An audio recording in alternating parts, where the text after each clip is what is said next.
Hello, Dorothy. Thank you very much for coming to see us. Thank you for coming to us. That's very kind of you. I'm just going to ask you to introduce yourself for people that might be listening to us at some stage in the future, if you could. My name is Dorothy Jopson, and I lived in Bramhall in Manchester. I just had celebrated my 90th birthday. Congratulations. And I've decided to just come back to old haunts and revisit a visit to Waddington, where at the age of 22, in 1943 in February, I was called up to join one of the services. At the interview, we were asked which service I would like to belong to, and I chose the WAFs. And had I any idea of in which way I wanted to serve? And I had been advised by a gentleman whom I had worked with to try and get into the meteorological office, which I did. That's good. When you say gentleman you work with, where did you work before you just joined? I worked for an export shipping firm in Manchester, who were in the cotton trade and shipped raw cotton all over the world. Oh, did they? And I was a comptometer operator in those days, which nowadays people won't probably recognise what it was, but it was a calculating machine, as you might say, similar to a typewriter is. This was mathematical problems, and we worked out the cost of the invoices and the shipping costs and all that sort of, and the insurance, and did those accounts. And it was from there that I was called up. Having chosen the Net Office, we went along. I can't quite remember where the station that the WAFs went to for training, but we had, when we went there. So you did your training? I did my training, and it was there that they first went in, and they gave you a medical examination, and if you passed that, you went through and on, were accepted. Some of the girls didn't pass, and they of course went back to Service Street. Okay. After you'd had the medical operation, you queued up, and you had to have an inoculation against smallpox, etc. You were conscripted though, weren't you? Oh, I was conscripted, as I say, I was called up. I didn't volunteer. I mean, the 18s and 19s had volunteered. But then, as the war went on, and they were wanting further people, you got conscripted, and that was it. Apparently, I'd been conscripted 12 months earlier, but the firm with which I worked didn't want to release me at that time because all the men were going, you see. So say, if you were a teacher, you weren't conscripted because they were needed in the schools to carry on where the men left off. That was, our spare time was well filled in. That's good. Oh yes. So and then of course you had the odd weekend when you could go home or stay in somewhere else, do some other things. You've got some train passes, haven't you, promoting? Oh yes. No, they were the passes that you had to sign in and out every time you left and if you were going to have the pass, you had to get that sign that you were out on pass from such a day to such a time. So I mean, they probably have to do that now. I don't know how they work now. But make sure that they knew where you were at any one time. No, you didn't have to say where you were going. They just gave you a pass. Yes. And that was just valid for a weekend. A weekend or the week or somewhere. So on. Yes. And you had to come back in. And then you had to come back by a certain time. Yes. Oh yes. You mentioned Naughty Nan earlier on. I mean, it's probably best to describe what Naughty Nan was. It was one of the bombers, the Lancaster. Oh yes, it was a Lancaster bomber. They all gave them names, and they all clocked up the operation that they'd done by some particular sign on the fuselage of the aircraft, and they usually have a design of a female or something like painted on them just to keep the morale up while they were in the air. Now, why she was christened Naughty Nan, I never knew she was. It was just N for Nan as far as we were concerned. Now, did you get a flight on this Naughty Nan? Yeah. Yes. Tell me a bit about that. Well, I came in one day, I'd been there quite a while then, and the girl, I don't know who had organised it, but they said, the commander on the station has said that if the crew were willing, we could go up in the aircraft and have a flight. I think, you see, we'd said, we are describing these clouds and vision and everything else from down below, and really guessing at it, because we very little equipment to give you the accurate height of a cloud.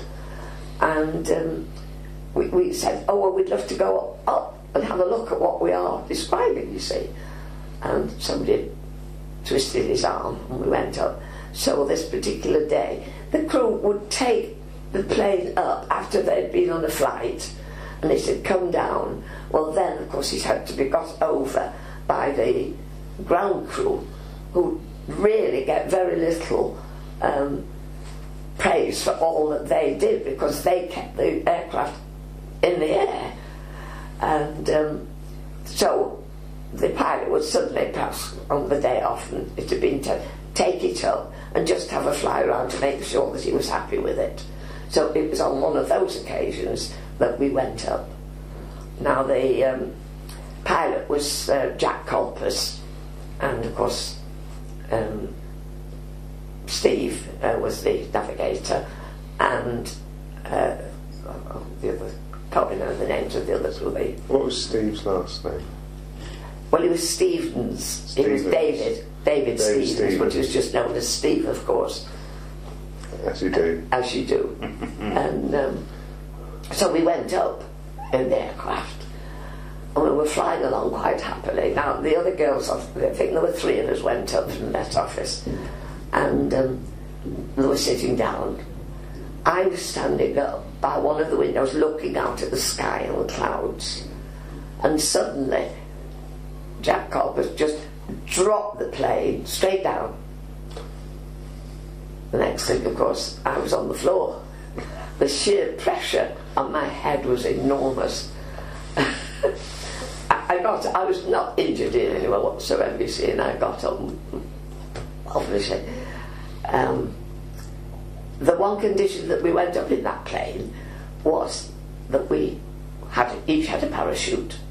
And what we did with the parachute was really never explained to us. We just took it on. And I should think we were up, perhaps 3/4 an hour to an hour, just going over the country and so on. And then we came to get off. Of course, who should pick the parachute up by the wrong handle but me?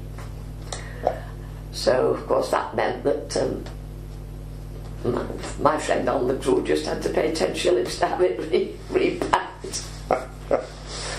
But it was a lovely experience. It's one that you never forget.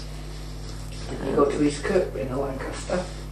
Oh, that went on later on. Yes, well, I'll put it in. But one of the girls was posted to East Kirkby, and I'd just come off night duty, and she taught one of the pilots, the aircraft thing, in one of the other planes, to take her and drop her off at East Kirkby, which really shouldn't be done, but she had a bicycle that she wanted to do. So she said, and it was the day she didn't really want to go. She'd come with me. And I said, I thought they'd just come off night duty. I don't want to go with you, on this flight. And, oh yes, oh do come, I feel better if you've come. So of course I gave in and went with her. So we just landed at East Kirkby, dropped Nora off complete with bicycle, left her to cycle to the guard room and took off again. So it was just a brief landing, and then we flew over to have a look at where some bombs had been dropped on the coast and see the fire that it was making, and then of course back to Waddington. So that was 2 flights, thank God. Sounds like good going, getting 2 flights. It was good going. I think that's really my part of fame, that I've been up in Lancaster during the war. And then, of course, getting back to what we did in the Met Office, we had to... there was always the teleprinter on which we received information, which we transferred information, was in just a little room off the main net section. And that, of course, clapped away, giving out information for quite a bit of the day. And that had information from all of the stations. Waddington was in what was called a 5 group, and that connected up with Waddington, Scampton, Bardney, and Witten, and all the fields in this area, and all information went to 5 group. They looked at all the observations and then sent them all out back to you with all the other observations that they come to them from around the country, and that's how we got the information to do the plotting on the charts. Now, when it was your turn to send your observation through, the bell rang on your teleprinter, and you had to go and dash and print it in, and you did that on Waddington. It was on the hour, and we did that every hour, plotting the charts.